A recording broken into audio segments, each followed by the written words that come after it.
बुलेटिनची सुरुवात करूया मराठवाड्यातल्या पावसाचा आढावा घेऊन। दुष्काळाचे चटके सहन करणारा मराठवाडा सध्या ओल्या दुष्काळानं ओलाचिंब झालाय। इतका पाऊस झालाय की मराठवाड्याच्या नाकातोंडात पाणी गेलंय आणि जनजीवन अक्षरशः ठप्प झालंय। दसऱ्याला कापणीला आलेल्या पिकांचा डोळ्यांसमोर चिखल झाला आणि जागेपणी पाहिलेली स्वप्न वाहून गेली आहेत। ज्या काळ्या आईनं आजवर भूक भागवली ती मातीही पावसानं खरडून गेली आहे। धाराशिव, बीड, जालन्यात पावसाचं थैवान पाहायला मिळालंय। ज्या मराठवाड्याला दुष्काळात रेल्वेनं पाणी पोहोचवावं लागलं होतं तिकडे आता हेलिकॉप्टरमधून लोकांचं रेस्क्यू करण्याची वेळ आली आहे। खरीपाचा हंगाम आधी दुबार पेरण्यांनी वाया गेला आणि आता अस्मानी संकटानं डोळ्यांना धारा लागल्यात। कोट्यवधी रुपये खर्च करून बहिणींना लाडकी करायचा घाट घालणाऱ्या सरकारला बळीराजाची ही व्यथा दिसेल। बळीराजा लाडका व्हावा यासाठी कोणती व्यवस्था आपलं सरकार उभं करू शकणार आहे? मोडून पडला संसार तरी मोडला नाही कणा असं म्हणत इथला प्रत्येक जण चिवटपणे जगतोय।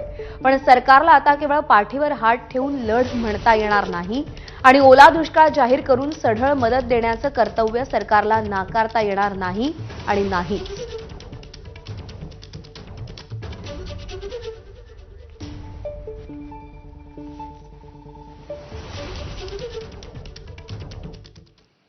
आणि यानंतर बुलेटिनमध्ये महत्त्वाच्या बातम्यांचे वेगवान अपडेट्स आपण पाहूया।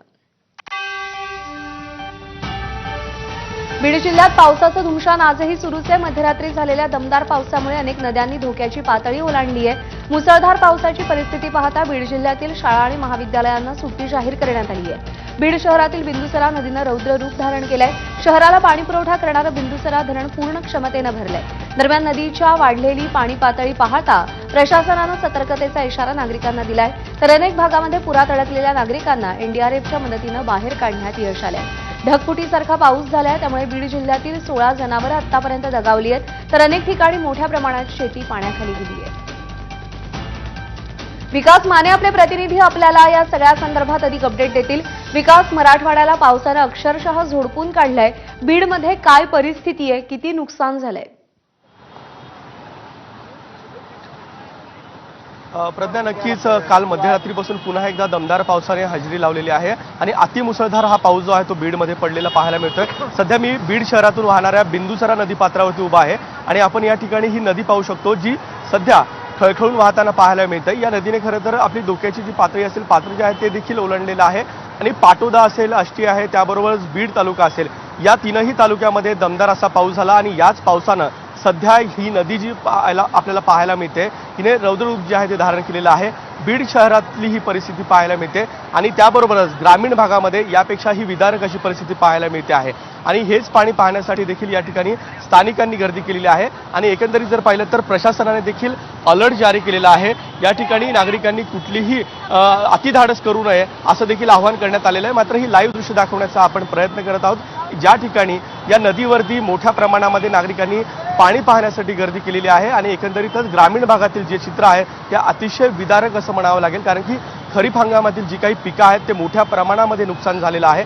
अक्षरशः पाण्यामध्ये ही पिकं झोपताना पाहायला मिळत आहेत आणि दुसरीकडे जर बघितलं तर अशी जी काही पाण्याची नदी असेल त्याबरोबरच इतर प्रकल्प असतील ते पूर्ण क्षमतेने भरलेले आहे आणि नागरिकांना खबरदारी घेण्याचं देखील आवाहन प्रशासनाच्या माध्यमातून घेण्यात आलेलं आहे। आणि त्याबरोबरच जिल्ह्यातील ही परिस्थिती पाहता प्रशासनाने आज शाळा, महाविद्यालय यांना सुट्टी जी आहे ती देखील जाहीर केलेली आहे।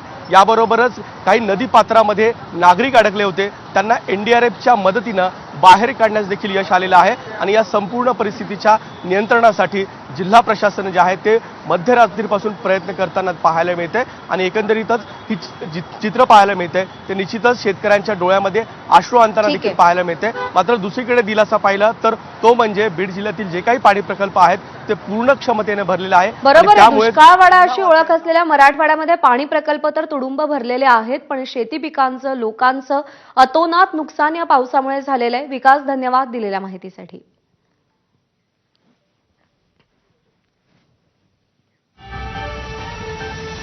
दरम्यान सोलापूर जिल्ह्यात काही ठिकाणी पावसानं अक्षरशः धुमाकूळ घातल्याचं चित्र आहे। बार्शी, माढा, माळशिरस, पंढरपूर, अक्कलकोट या ठिकाणी मुसळधार पावसाची नोंद झाली आहे। जिल्ह्यामध्ये पडणाऱ्या मुसळधार पावसामुळे सीना नदी पात्रात पूरस्थिती निर्माण झाली आहे। अनेकांच्या घरात आणि शेतात पाणी शिरल्यानं जनजीवन विस्कळीत झालंय.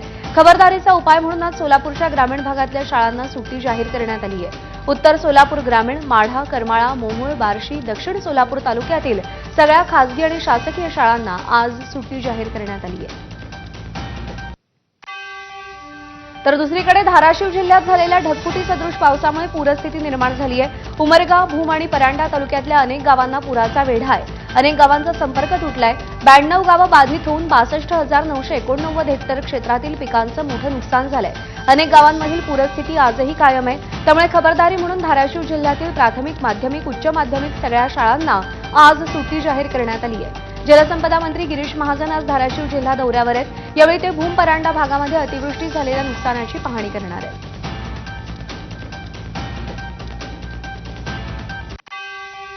धाराशिव जिल्ह्यातल्या परांडा तालुक्यात झालेल्या मुसळधार पावसामुळे वडनेर गावात पूरस्थिती निर्माण झाली होती.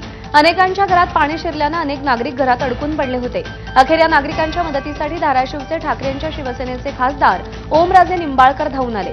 घरात अडकलेल्या कुटुंबाला वाचवण्यासाठी स्वतः ओमराजे निंबाळकर एनडीआरएफच्या टीमच्या मदतीनं पाण्यात उतरले आणि घरात अडकलेल्या कुटुंबाची पुराच्या पाण्यातून सुटका केली. ठाकरेंच्या शिवसेनेचे खासदार ओमराजे निंबाळकर यांनी केलेल्या मदतीचं मनसे नेते बाळा नांदगावकर यांनी कौतुक केलंय. सध्या राजकारणातील कोहिनूर हिरा असं म्हणत नांदगावकरांनी ओमराजेंवर कौतुकाचा वर्षाव केला. सध्या पावसानं थैमान घातलेलं असतानाही केवळ कोरड्या गप्पा न मारता थेट ग्राउंडवर उतरून प्रसंगी लोकांसाठी जीव धोक्यात घालून ओमराजे निंबाळकर अतिशय पुण्याचं काम करतायत. नवीन पिढीनं राजकारणाचा तिरस्कार करण्याआधी ओमराजेंकडे बघावं आणि गलिच्छ राजकारणातही कोहिनूर हिरा कसा असतो हे लक्षात येईल असं नांदगावकरांनी एक्समध्ये म्हटलंय. राज्यात गेल्या काही दिवसांपासून मुसळधार पावसानं हजेरी लावली आहे. मराठवाडा, विदर्भासह अनेक जिल्ह्यांना पावसानं अक्षरशः झोडपून काढलंय. शेती पिकांसह अनेक गोष्टींचं नुकसान देखील झालंय. त्यातच आता बंगालच्या उपसागरात कमी दाबाचा पट्टा निर्माण झाल्यानं राज्याला सप्टेंबर अखेरीपर्यंत पावसाचा इशारा हवामान खात्यानं दिलाय. त्यामुळे झालेल्या पावसानं हाताला काहीच न लागलेला शेतकरी आता पुन्हा एकदा चिंतेत आहे.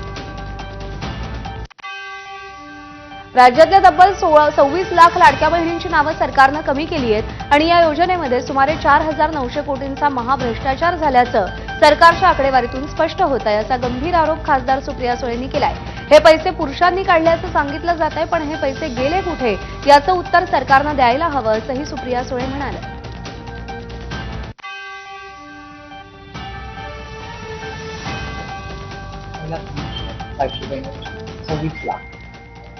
मोठा प्रश्नच आहे ना. म्हणजे 4,900 कोटी रुपयाचा भ्रष्टाचार आहे. पैसे गेले कुठे ते म्हणतात पुरुषांनी काढले. कुठल्या पुरुषांनी पैसे काढले?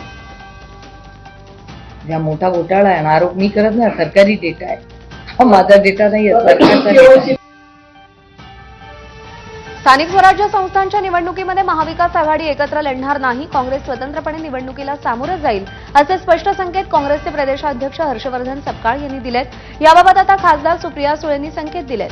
स्थानिक स्वराज्य संस्थांच्या निवडणुका या कार्यकर्त्यांच्या इच्छेनुसार लढवाव्या लागतात आणि त्यामुळे आगामी निवडणुकीत सुद्धा महाविकास आघाडीतील घटक पक्ष स्वतंत्रपणे निवडणुकीला सामोरे जातील असे स्पष्ट संकेत सुप्रिया सुळेंनी यावेळी दिलेले. कुठल्या कोण कुठून कसे लढू काय ठरवू ते कसं आहे, कार्यकर्त्यांची इच्छा आहे. आता काही कार्यकर्ते कराडला म्हणाले की नाही आपण इकडे लढूया, सगळ्यांनाच संधी मिळते. कसं आहे, लोकसभा विधानसभेला ना लिमिटेड नंबर प्रत्येक म्हणजे आम्हालाच नाही, प्रत्येक पक्षाचे कार्यकर्ते ती इच्छा आहे. अंडरवर्ल्ड डॉन आणि माजी आमदार अरुण गवळी तब्बल 18 वर्षांनंतर तुरुंगातून बाहेर आला आणि त्यानंतर गवळी राजकारणात पुन्हा सक्रिय होणार का असा प्रश्न चर्चेत होता. मात्र अरुण गवळी राजकारणात सक्रिय होणार नाही अशी माहिती समोर आली आहे. गवळीऐवजी त्याच्या 2 मुलीच आगामी पालिका निवडणूक लढवणार आहेत. गवळीची मोठी मुलगी गीता गवळी या राजकारणामध्ये होत्या, मात्र आता गवळीची दुसरी मुलगी योगिता गवळी देखील राजकीय मैदानात उतरणार आहे. अरुण गवळीच्या अखिल भारतीय सेना पक्षातर्फे त्याच्या दोन्ही मुली निवडणूक लढवणार आहेत. अरुण गवळी आणि त्याची मुलगी योगिता गवळी यांच्याबद्दल आपण ग्राफिक्सच्या माध्यमातून अधिक माहिती घेऊया. अरुण गवळीची गुन्हेगारी पार्श्वभूमी अशी की 1980च्या दशकात अरुण गवळीनं रमा नाईक, बाबू रेशीम सोबत गँग तयार केली. गवळी गँगनं भायखळा गँगला संपून साम्राज्य उभारलं. 1988 पर्यंत रमा नाईक आणि अरुण गवळी दाऊदला मुंबईतल्या धंद्यात मदत करत होते. एका जमिनीच्या वादातून दाऊदनं रमा नाईकचं एन्काउंटर केलं. रमा नाईकच्या एन्काउंटरमुळे अरुण गवळीनं मुंबईतील दाऊदशी खुलेआम शत्रुत्व घेतलं. अरुण गवळीनं मुंबईच्या रिअल इस्टेट क्षेत्रात मोठा जम बसवला. मटक्याबरोबरच रिअल इस्टेट व्यवसायातून गवळीनं बक्कळ पैसा मिळवला. 2 मार्च 2007ला शिवसेना नगरसेवक कमलाकर जामसांडेकर हत्या प्रकरणी गवळीला जन्मठेपेची शिक्षा ठोठावण्यात आली.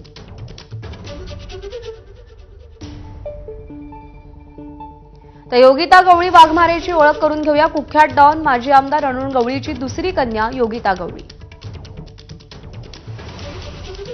योगिता गवळी वाघमारे पेशानं वकील आहे.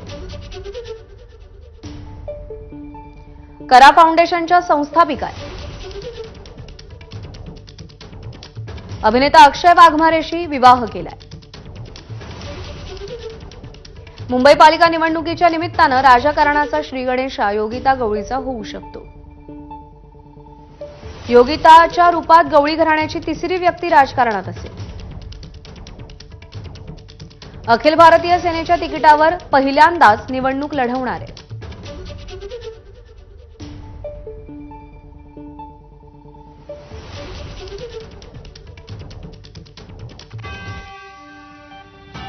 मुंबईमध्ये जिल्हा नियोजन समितीची आज बैठक होणार आहे आणि या बैठकीला उपमुख्यमंत्री आणि मुंबईचे पालकमंत्री एकनाथ शिंदे उपस्थित राहण्याची शक्यता आहे. तर बैठकीमध्ये शिंदे आणि आदित्य ठाकरे तसंच शिंदेंच्या आणि ठाकरेंच्या शिवसेनेचे इतर आमदार आमने सामने येणार आहेत.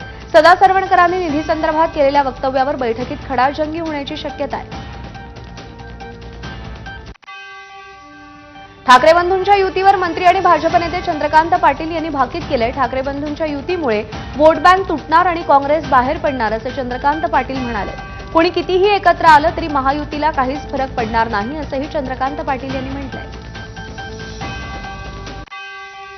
महायुती इतकी स्ट्रॉंग आहे की एकत्र आणणं 50-50 असं आहे की ज्या वेळेला युती होते त्यावेळेला मुळात प्रत्येक पक्षाचे निम्मे जागा न मिळालेले कार्यकर्ते नेते मिश्र होते. तिथेच वोट बँक तुटायला सुरुवात.